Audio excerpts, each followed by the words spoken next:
Salut à tous et bienvenue sur votre chaîne Info du Barça.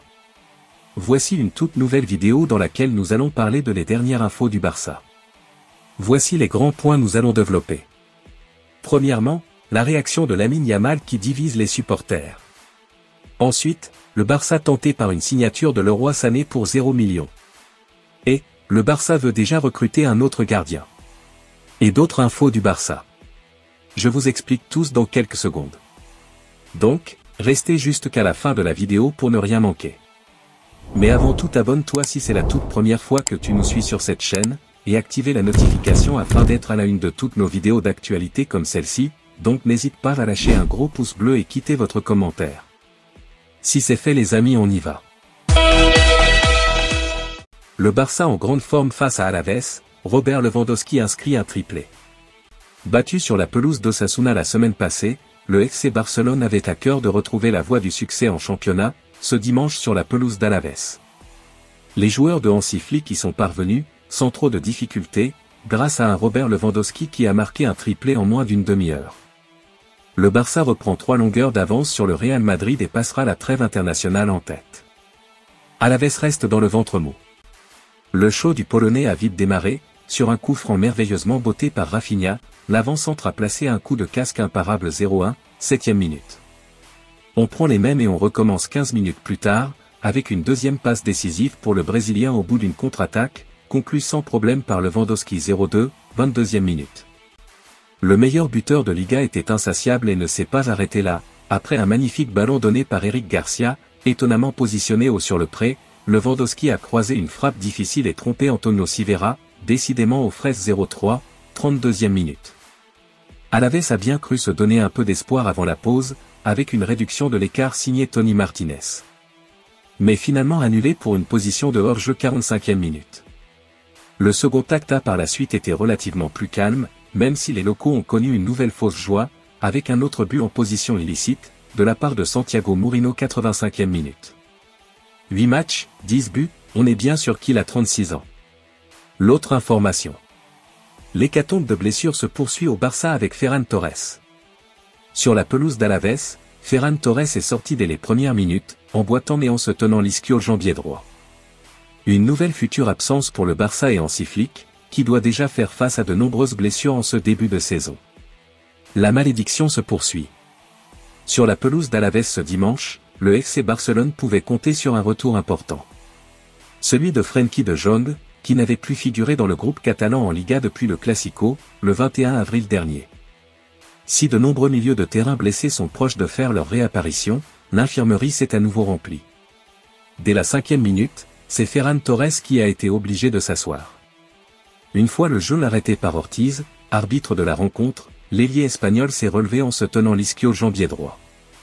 Contraint de sortir, il a cédé sa place à Eric Garcia. Le milieu défenseur s'est d'ailleurs montré décisif, en offrant une passe décisive à Robert Lewandowski, pour son 3e but du match en seulement 32 minutes. Ansu Fati a été le premier à quitter l'infirmerie, en étant convoqué en septembre dernier, pour le premier match de Ligue des Champions contre l'AS Monaco. Si Gavi, Dani Olmo et Fermín López sont proches de faire leur retour, c'est tout le milieu de terrain barcelonais qui va se remplir. Dans le sens inverse, Ferran Torres va donc rester quelque temps au repos, aux côtés des blessés de longue durée. Marc Bernal, fraîchement opéré, après une rupture des ligaments croisés du genou, ne devrait pas revêtir la tunique catalane cette saison. De même pour Ter Stegen. Le FC Barcelone doit également composer sans sa charnière centrale Christensen à la Rougeau. En plus d'être une perte pour les Catalans, Ferran Torres, convoqué avec la Roa par Luis de la Fuente, pourrait rester au repos durant la trêve internationale. Un deuxième coup dur pour l'Espagne, après la très grave blessure de Dani Carvajal. L'autre information. FC Barcelone, Laporta fait l'éloge d'Hansi Flick. Joan Laporta, le président du FC Barcelone, a profité de son intervention lors de la journée portes ouvertes de la Fondation Cruyff pour faire l'éloge d'Hansi Flick. Hansi Flick est arrivé au FC Barcelone pendant l'été en remplacement de Xavi. Le Texien allemand semble faire l'unanimité auprès de ses dirigeants et plus particulièrement de son président Joan Laporta. Ce dernier a fait l'éloge de son entraîneur pendant la journée portes ouvertes de la Fondation Cruyff. Hansi sait que les meilleurs moments ont été ceux où nous avions beaucoup de joueurs de l'académie renforcés par des joueurs du niveau que nous avions recrutés. Il va très bien. il n'a pas d'excuse dans le sens où il ne cherche pas d'excuses. Les joueurs blessés sont un inconvénient, il les surmonte bien, maintenant les joueurs importants récupèrent, comme Frenkie de Jong, qui a déjà joué, ainsi que Olmo, Fermin, Gavi. A-t-il d'abord déclaré, rapporte Relevo. Et de poursuivre ensuite, Flick fait un travail extraordinaire, il est très professionnel, il savait ce qu'il avait et il le gère très bien. Et les joueurs le comprennent. C'est un passionné du Barça, a ajouté Laporta comme dans une pique indirecte adressée à son ancien entraîneur avec lequel il ne s'entendait plus. C'était la décision de la commission des sports, présidée par Deco, car il fallait donner un nouvel élan, a-t-il conclu. L'autre information. Real Madrid, Barça, Jérémy Pino, le chat noir de la Liga a encore frappé. En cette première partie de saison, les deux cadors de la Liga, le Real Madrid et le FC Barcelone, ne sont pas épargnés par les blessures. Les deux rivaux ont tous deux récemment perdu un titulaire indiscutable pour le reste de l'exercice. Le gardien des Blaugrana, Marc-André ter Stegen, a été le premier à rejoindre l'infirmerie suite à une rupture complète du tendon rotulien du genou droit survenue le 22 septembre. Samedi, le latéral droit merengue Dani Carvajal l'a rejoint avec une triple fracture, rupture du ligament croisé antérieur, rupture du ligament collatéral externe et rupture du tendon popliteal. La saison 2024-2025 est probablement terminée pour les deux joueurs, même si un petit espoir existe de revoir le Catalan retrouver les terrains. Le point commun de ces deux graves blessures? Villarreal et plus précisément Jérémy Pino. L'ailier du sous-marin jaune était en effet impliqué sur ces deux coups durs, et bien malgré lui. Après avoir involontairement percuté ter Stegen, ensuite mal retombé sur corner, l'Espagnol avait accusé le coup. J'étais concentré sur le match, je ne voulais pas lui faire de mal intentionnellement, c'était une accumulation de choses et je ne pouvais pas contrôler mes sentiments et j'ai fondu en larmes. J'ai passé 5 minutes à jouer et à pleurer, confié récemment. Samedi, le vainqueur de la Ligue des Nations 2023 s'est encore retrouvé au mauvais endroit au mauvais moment lorsque Carvajal a frappé dans le vide lors d'un duel avec lui, occasionnant sa grave blessure. Un nouvel épisode mal vécu par le natif de Las Palmas. D'après le journal Marca, le joueur était en larmes et inconsolable et se montrait dépité par son manque de chance malgré le soutien de ses coéquipiers, qui ont rapidement tenté de le consoler. Une situation forcément difficile à vivre, surtout pour un joueur aussi jeune 21 ans en train de devenir malgré lui le chat noir de la Liga. L'autre information. La réaction de Lamine Yamal qui divise les supporters après sa sortie lors d'Alaves. C'est une réaction qui a divisé les fans après le succès du FC Barcelone face à Alaves 0-3. Les Blaugrana ont vu Lamine Yamal s'agacer lourdement suite à sa sortie avant la fin de la rencontre. Il ne fallait pas essayer de parler à Lamine Yamal à sa sortie du terrain face au Deportivo Alaves 0-3. La pépite de 17 ans n'a pas caché son agacement à son coach, à son staff et à ses coéquipiers. L'international espagnol a tapé la main de tout le monde avec frustration avant de faire grise mine sur son siège. Yamal regardait dans le vide, impossible à calmer par le staff du FC Barcelone. Nul ne sait s'il a été triste de son retour au banc à la 67e minute ou par la qualité de son match. Sans être affreux, le prodigieux gaucher n'a pas été décisif.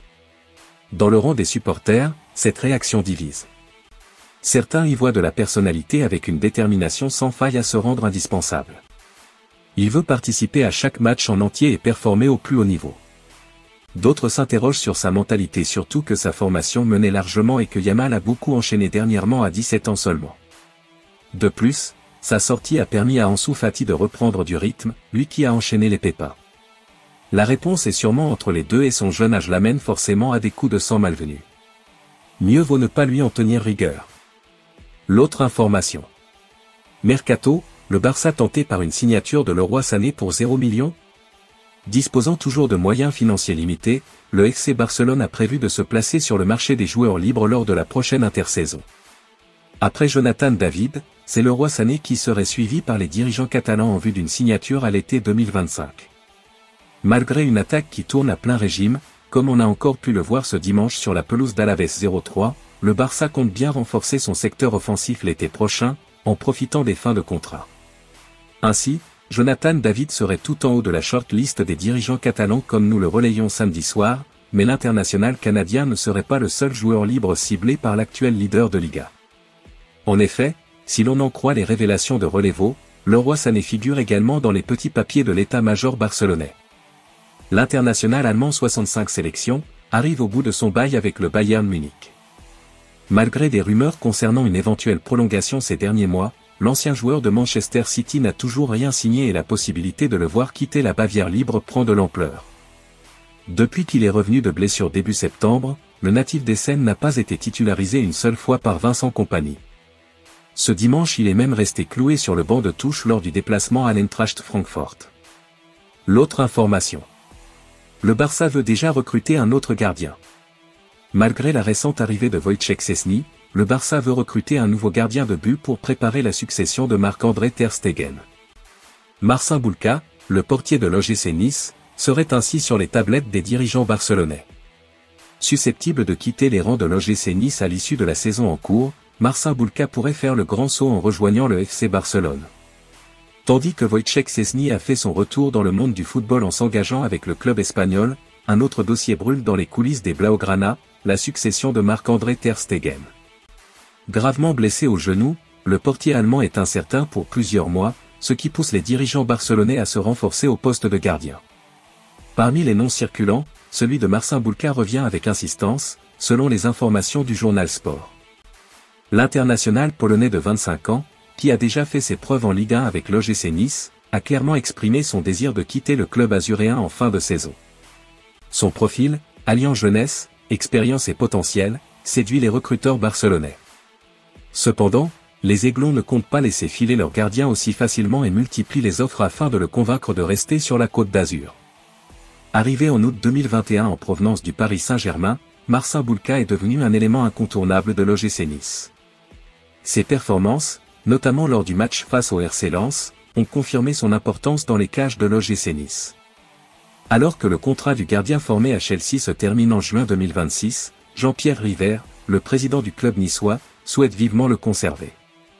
Une première offre, doublant son salaire actuel pour atteindre 150 000 € par mois, avait été refusée par le compatriote de Robert Lewandowski. Mais l'actuel 9e de Ligue 1 n'a pas baissé les bras et aurait formulé une nouvelle proposition, plus en ligne avec les plus hauts revenus du vestiaire, soit environ 250 000 € mensuels, à en croire les renseignements du quotidien L'Équipe. Cette offre ferait de Bulka le plus gros salaire du vestiaire de Wilstig. Les négociations devraient s'intensifier après le match de Ligue Europa face à la Lazio Rome. Les dirigeants niçois espèrent convaincre leur gardien de s'inscrire dans le projet à long terme du club, qui ambitionne de retrouver régulièrement les compétitions européennes. Affaire à suivre donc. Merci de l'avoir suivi, n'oubliez pas de s'abonner et d'activer la notification pour ne pas rater aucune de nos prochaines vidéos et quittez votre like pour plus d'encouragement, merci à bientôt.